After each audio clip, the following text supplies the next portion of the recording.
Hello everyone, welcome back to the biology knowledge point YouTube channel. मैं Akshay Chopra, lecturer of biology, आपका इस channel पर स्वागत करता हूं। बच्चे, आज के इस लेक्चर में हम 12th क्लास की नई यूनिट स्टार्ट करेंगे, यूनिट 7।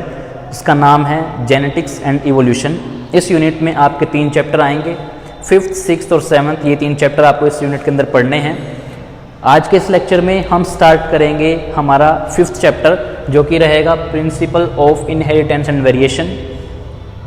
इस यूनिट में मैंने देखा है बहुत सारे बच्चे बड़े परेशान रहते हैं कि ये यूनिट समझ में नहीं आती, इसके क्वेश्चंस वैसे तो कर लेते हैं बट जब नीट का एग्ज़ाम देने जाते हैं तो वहाँ से क्वेश्चन नहीं समझ में आते, कैसे आ जाते हैं।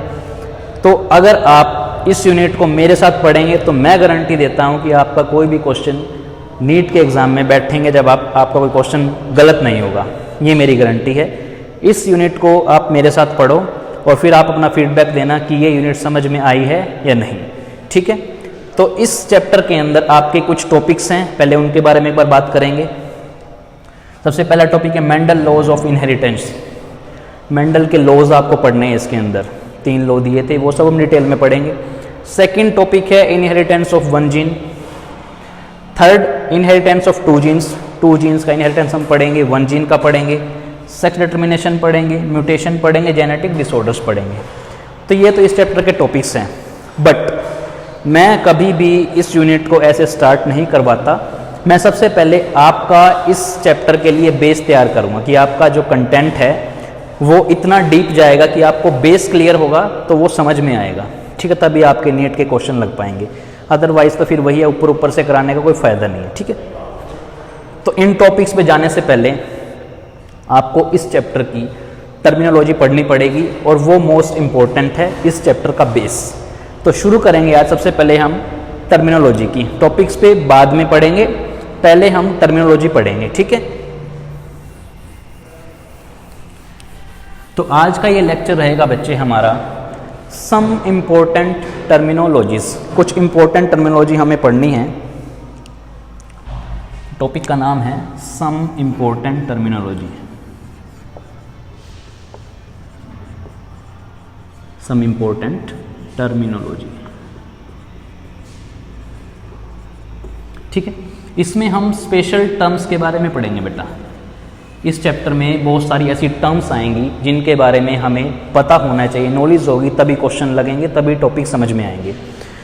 तो इसमें हम बहुत सारी जो टर्म्स हैं उनका डिस्कशन करेंगे। तो यहाँ पर कौन कौन से टर्म हैं वो देखेंगे। यहाँ पर आप क्रोमोसोम देखेंगे, क्रोमोसोम के बारे में पढ़ेंगे, जीन के बारे में पढ़ेंगे, आप डीएनए के बारे में पढ़ेंगे। आपको लोकस का पता होना चाहिए, लोकस। आप अलील के बारे में पढ़ेंगे, ठीक है, अलील। उसके बाद होमोलोगस क्रोमोसोम, ठीक है, हेटेरोजाइगस, हेटेरोजाइगस, होमोजाइगस। उसके बाद आपको करैक्टर के बारे में पता होना चाहिए, आपको ट्रेट के बारे में पता होना चाहिए, आपको डोमिनेंट के बारे में पता होना चाहिए, आपको रिसेसिव के बारे में पता होना चाहिए, आपको फिनोटाइप जीनोटाइप के बारे में पता होना चाहिए, ठीक है। तो ये सारी वो टर्म हैं जिनके बारे में आपको इस चैप्टर में पढ़ना है सबसे पहले, ठीक है।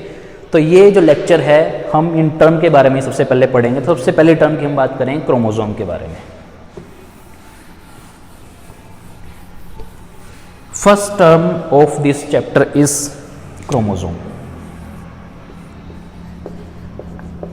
क्रोमोसोम क्या होता है, ठीक है।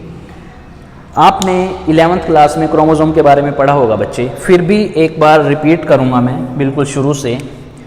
ये एक सेल है, ठीक है बच्चे, और ये सेल के अंदर न्यूक्लियस है, ठीक है। और इस न्यूक्लियस के अंदर आपके होते हैं क्रोमोसोम, ठीक है। क्रोमोसोम है, ये क्रोमेटिन की फॉर्म में है। अगर एक क्रोमोसोम की हम स्ट्रक्चर देखें तो बच्चे ये कुछ ऐसी स्ट्रक्चर होती है, इसको आप क्रोमोसोम बोलते हो। Chromosome is made up of DNA plus protein. DNA और प्रोटीन मिलके आपका क्रोमोसोम बनाते हैं और इसके अंदर आपका डीएनए होता है क्रोमोसोम के अंदर, ठीक है। और 2 टाइप के आपके प्रोटीन होते हैं यहाँ पर, हिस्टोन प्लस नॉन हिस्टोन, ठीक है बच्चे। Histone protein and the non histone protein. ये आपका हो गया क्रोमोजोम। पहली टर्म समझ में आई आपको, क्रोमोजोम क्या है? Chromosome is present inside the nucleus of a cell. Chromosome cell के न्यूक्लियस के अंदर प्रेजेंट होता है, made up of DNA and protein. ये आपका क्रोमोजोम फर्स्ट टर्म। जल्दी से लिखो इसको। Next term of this chapter is DNA. आपको डीएनए के बारे में पता होना चाहिए। ये एक मैंने बना दिया डीएनए, ठीक है बच्चे। इस डीएनए को हम बोलते हैं, फुल फॉर्म है इसकी डीऑक्सी राइबो न्यूक्लिक एसिड, ठीक है। इसमें राइबो शुगर होती है, ये डबल स्टैंडर्ड होता है, ये आपका क्रोमोजोम के अंदर होता है। ये आपको डीएनए के बारे में इंफॉर्मेशन पता होनी चाहिए कि डीएनए क्या है। तो क्रोमोजोम आपको पता चला और डीएनए आपको पता चला कि दोनों आपके जो टर्म है वो इस चैप्टर की मोस्ट इंपॉर्टेंट टर्म है, क्रोमोजोम एंड डीएनए। जो ये इनहेरिटेंस है ये आपके डीएनए के अंदर ही होता है, जिसकी वजह से आपका वेरिएशन आता है। इस चैप्टर का नाम यही है, principle of inheritance and variation. Inheritance क्या है? इस डीएनए के अंदर चेंज, और उस चेंज से जो वेरिएशन आए उसको वेरिएशन बोलते हैं। जल्दी से लिखो इसको। हो गया बच्चे। Next term of this chapter is gene. Gene क्या होता है? देखो, ये एक डीएनए है, ध्यान से समझना बेटा इसको। ये डीएनए है, इस डीएनए के पास ये एक सेगमेंट है इस डीएनए का, जिसको हम बोलते हैं जीन, ठीक है। ये जीन रिस्पॉन्सिबल होता है स्पेशल प्रोटीन के लिए, स्पेशल प्रोटीन को कोड करता है ये, और यही जीन करैक्टर के लिए रिस्पॉन्सिबल होता है। मान लो ये जीन रिस्पॉन्सिबल है हेयर टेक्सचर के लिए। तो डीएनए के अंदर ऐसे बहुत सारे जीन्स होते हैं जो आपके स्पेशल प्रोटीन को कोड करते हैं और वो करैक्टर्स को डेवलप करते हैं, ठीक है। ये जीन है आपका। डीएनए के अंदर एक स्पेशल सेगमेंट होता है, उसको आप जीन बोलते हो। लिख लो इसको फटाफट। Special segment of DNA which code protein for the characters. ये स्पेशल टाइप का प्रोटीन कोड करता है आपका जीन, डीएनए के अंदर होता है, जो कि प्रोटीन कोड करने में हेल्प करता है, ठीक है। इसके बाद फोर्थ होता है लोकस। लोकस क्या होता है बेटा? ये तो मोस्ट इंपॉर्टेंट टर्म है, बिल्कुल आसान है, समझना ध्यान से।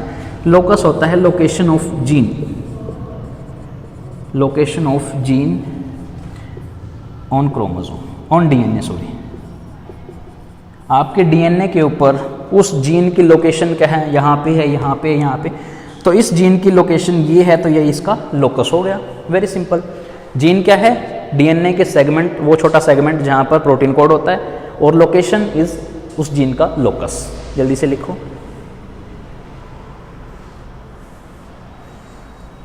ठीक है, हो गया। फिफ्थ टर्म इज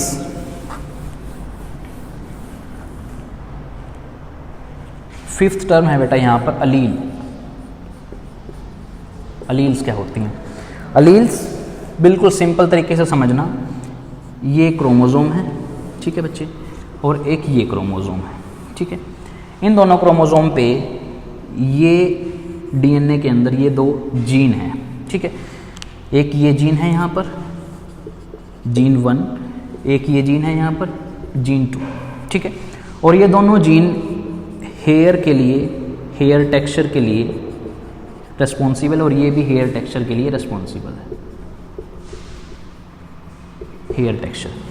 तो ऐसी दो जीन जो दोनों क्रोमोसोम पे सेम लोकेशन पे हो, ये भी इस जगह पे और ये भी इस जगह पे, और दोनों सेम काम कर रही हो, ये भी हेयर टेक्सचर के लिए रिस्पॉन्सिबल है, ये भी हेयर टेक्सचर के लिए रिस्पॉन्सिबल है, इन दोनों को हम अलील बोलते हैं, अलील्स। समझ में आया?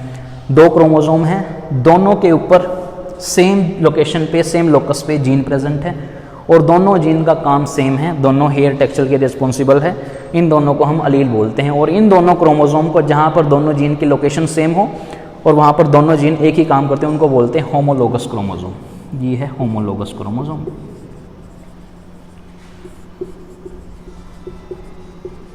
ठीक है, होमोलोगस क्रोमोसोम, वेरी सिंपल। लिखो उसको फटाफट।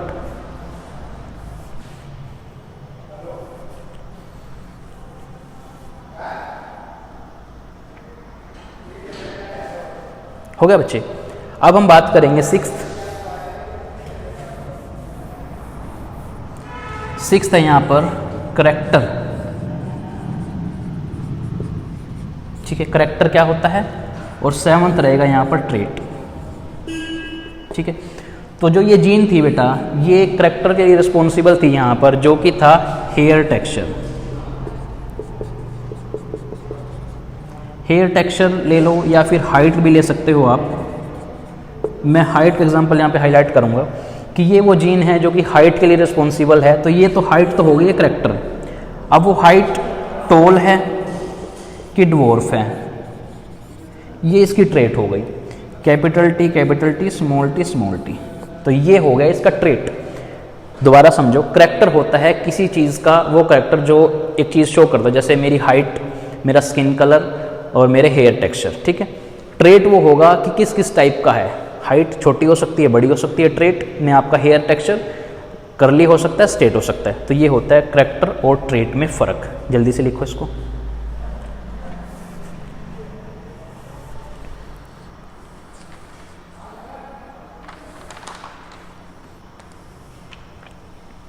हो गया बच्चे। नेक्स्ट चलते हैं यहाँ पर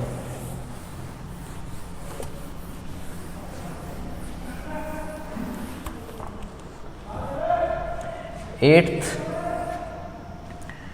एक होता है होमोजाइगस इंडिविजुअल, एक होता है हेट्रोजाइगस इंडिविजुअल। दो टर्म और आपको पढ़नी है, होमोजाइगस इंडिविजुअल, ठीक है, और एक होता है हेट्रोजाइगस इंडिविजुअल।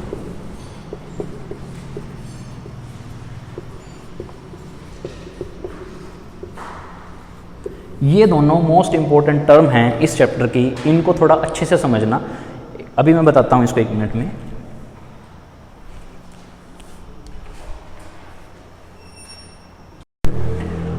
सुनो बेटा ध्यान से, होमोजाइगस इंडिविजुअल क्या होता है और हेट्रोजाइगस इंडिविजुअल क्या होता है। यहां पर हम 3 एग्जांपल लेंगे, ए, बी एंड सी। ठीक है, ए, बी और सी। आपको ये पता होगा कि एक जो इंडिविजुअल है उसके अंदर आधे करैक्टर मम्मी से आते हैं, आधे करैक्टर पापा से आते हैं, तब वो पूरा होता है। तो यहाँ पर सुनो बात, ये एक न्यूक्लियस है। यहाँ पर ये जो मैंने रेड से बनाया है, ये क्रोमोसोम मम्मी से आया है और ये क्रोमोसोम पापा से आया है। ये मदर से आया है और ये फादर से आया है। ठीक है, और इन दोनों पे ये यहाँ पर जीन है, ये हाइट की जीन है, ये भी हाइट की जीन है। दोनों हाइट के लिए कोड करती हैं प्रोटीन। जब इन दोनों के ये हाइट वाले कोड बिल्कुल ओके हैं, प्रोटीन कोड कर रहे हैं, तो यहाँ पर जो बच्चा होगा उसकी हाइट हो जाएगी कैपिटल टी और कैपिटल टी, जो कि होगा टॉल। ठीक है, इस टाइप के इंडिविजुअल को आप बोलते हो होमोजाइगस इंडिविजुअल। समझ में आई इतनी बात? दोनों ने प्रोटीन कोड किया, बिल्कुल ठीक ठाक सिचुएशन है, प्रोटीन कोड अच्छे से हो रहा है, कोई दिक्कत नहीं है, homozygous individual. Second type of individual में क्या होगा, ये मदर का क्रोमोसोम और ये फादर का क्रोमोसोम। ठीक है, फादर के क्रोमोसोम में हाइट वाला जीन बिल्कुल ओके काम कर रहा है, लेकिन यहाँ पर ये gene not expressed well, not express well. यहाँ पर ये जीन एक्सप्रेस नहीं हुआ तो क्या होगा, मदर से कुछ नहीं आएगा, फादर से कैपिटल टी और यहाँ से स्मॉल टी। अब इस टाइप ऑफ इंडिविजुअल को हम बोलते हैं हेट्रोजाइगस इंडिविजुअल। ठीक है, यहाँ पर कैपिटल टी और स्मॉल टी बन गया है, क्योंकि यहाँ पर कैपिटल टी फादर से तो आ चुका है, बट वहाँ पर जीन एक्सप्रेस ही नहीं हुआ मदर से। तो इस टाइप के इंडिविजुअल को बोलते हैं heterozygous individual. Third type of individual क्या कहता है, ये मदर का क्रोमोसोम और ये फादर का क्रोमोसोम, ये दोनों के जीन, और दोनों में ही ये जीन एक्सप्रेस नहीं हो रहा, प्रोटीन कोड ही नहीं कर रहा। तो क्या होगा यहाँ पर, ये दोनों स्मॉल टी और स्मॉल टी, जो इसकी हाइट होगी वो ड्वार्फ हो जाएगी, ये इसकी हाइट छोटी होगी। इस टाइप के इंडिविजुअल को भी आप बोलते हो होमोजाइगस इंडिविजुअल, क्योंकि यहाँ पर दोनों रिसेसिव करैक्टर आए हैं। समझ में आई इतनी बात? अब यहाँ पर आपको अगर डोमिनेंट और रिसेसिव बताना चाहें तो डोमिनेंट क्या है, रिसेसिव क्या, अगली टर्म ही यही है। 10वीं टर्म है यहाँ पर डोमिनेंट, ठीक है, और 11वीं है यहाँ पर रिसेसिव। जो अपना करैक्टर शो करे वो डोमिनेंट है, ये भी डोमिनेंट है, ये भी डोमिनेंट है, क्योंकि यहाँ पर टोल और टोल। यहाँ पर करेक्टर शो नहीं हुआ, ये आपका रिसेसिव है। ठीक है, समझ में आई मेरी बात? जो अपने करेक्टर को शो करे वो डोमिनेंट, जो करेक्टर को शो ना करे वो रिसेसिव। दोनों समझ में आए आपको? बेटा नेक्स्ट हम पढ़ेंगे इसमें रेशो। आपको 2 रेशो पढ़ने हैं इसके अंदर। एक आपको पढ़ना है फिनोटिपिक रेशो, फिनोटिपिक रेशो, और एक हम पढ़ेंगे जीनोटिपिक रेशो, जीनोटिपिक रेशो। ठीक है, 2 रेशो हम इसमें पढ़ेंगे। फिनोटिपिक होता है जो बेटा विजिबल होता है, विजिबल जो हमें दिखता है, जैसे हाइट, टोल है कि ड्वार्फ है वो हम यहाँ पे देखेंगे। जो हमें विजिबल नहीं है उसको हम बोलते हैं जीनोटिपिक रेशो। यहाँ पर हम इनके जो ट्रेट है वो देखेंगे, कैपिटल टी है, ये है कि ये है, ये हम देखेंगे। अभी मैंने आपको 2 टाइप के इंडिविजुअल पढ़ाए, हेटेरोजाइगस इंडिविजुअल, होमोजाइगस इंडिविजुअल। वहाँ पर हमने क्या देखा कि एक तो ये इंडिविजुअल था, एक ये इंडिविजुअल आया था, एक ये इंडिविजुअल है। ठीक है, इन तीनों में अगर हम देखें तो यहाँ पर ये 2 जो हैं ये आपके टोल हैं, क्योंकि इनमें एक एक करैक्टर आपके टोल का है। इसमें कोई भी नहीं है तो ये ड्वार्फ है, ये हमें साफ दिख रहा है। 2 टोल हैं, एक ड्वार्फ है, तो फिनोटिपिक रेशो यहाँ पर हो जाएगा ये जो रहेगा 2:1। ठीक है, फिनोटिपिक रेशो इज 2:1। लेकिन अगर हम जीनोटिपिक रेशो की बात करें तो यहाँ पर ये आपका 1 है, ये भी 1 है, ये भी 1 है, तो 1:1:1 इज यूअर जीनोटिपिक रेशो। तो जीनोटिपिक रेशो वो रेशो है जो आपकी इन एलील्स के ऊपर डिपेंड करे, कैपिटल टी, स्मॉल टी, ये ड्वार्फ हाइट का है और ये आपकी टोल हाइट के हैं। जो दिखे वो आपका फिनोटिपिक रेशो, जो आपको डीएनए के हिसाब से देखा जाए वो जीनोटिपिक रेशो होता है। ठीक है, जीन्स के ऊपर देखा जाए, जैसे ये जीन है, ये जीन है, ये जीन है, दिस इज जीनोटिपिक रेशो। जल्दी से इसको लिखो, नेक्स्ट चलते हैं फिर आगे।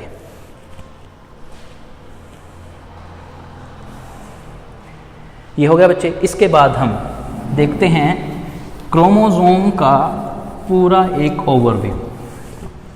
इससे पहले मैंने आपको क्रोमोसोम बताया क्या होता है, कहाँ पर प्रेजेंट होता है। अब आपको क्रोमोसोम देखना है पूरा डिटेल से। क्रोमोसोम, ठीक है, एक सेल के अंदर 23 आपकी मदर से आते हैं, 23 आपके फादर से आता है डीएनए। ठीक है, ये हमें पढ़ा है हमने। ठीक है, एक सेल के अंदर टोटल 46 क्रोमोसोम होते हैं, 46 क्रोमोसोम। ठीक है, और 23 पेयर्स होते हैं, ये भी हमें पता है। 23 पेयर होते हैं, 46 क्रोमोसोम होते हैं। और इन दोनों में अब हमें थोड़ा सा डिफ्रेंशिएट करना पड़ेगा कि क्या है ये। यहाँ पर आपके 2 टाइप के क्रोमोसोम आपको देखने हैं 46 में। एक होता है ऑटोसोम, एक होता है एलोसोम। एक होता है ऑटोसोम, एक होता है एलोसोम। ठीक है, जो आपके 22 पेयर हैं, ठीक है, 22 पेयर, और इसमें 1 पेयर हो गए 23 पेयर। 22 पेयर में 44 जो क्रोमोसोम हैं वो आपकी ऑटोसोम क्रोमोसोम है, और इसमें जो आपके 2 क्रोमोसोम हैं वो आपके एलोसोम क्रोमोसोम है। इसमें आपके XX एंड XY क्रोमोसोम आएगा। इसमें आपके 22 जो पेयर हैं 44 क्रोमोसोम वो सारे के सारे इसमें अंदर आएंगे। इसमें आपका मेल और फीमेल दोनों में ये क्रोमोसोम सेम रहते हैं, इनमें कोई चेंज नहीं होता। लेकिन अगर हम इनमें बात करें तो ये आपका होगा फीमेल्स के अंदर और ये आपका होगा सीक्वेंस मेल के अंदर। So these are the type of chromosome जो कि मेल में और फीमेल में प्रेजेंट होते हैं। ये इनका फ्लो चार्ट है। क्रोमोसोम 46 होते हैं, 23 पेयर्स होते हैं। 23 में 22 पेयर इधर ऑटोसोम बोलते हैं, 1 पेयर एलोसोम बोलते हैं। 44 क्रोमोसोम मेल और फीमेल में सेम होते हैं। 2 क्रोमोसोम आपके मेल में अलग और फीमेल में अलग। मेल में X एंड Y होता है, फीमेल में X एंड X होता है। तो लिखो फटाफट, फिर इसको सारे को रिपीट करता हूँ एक बार।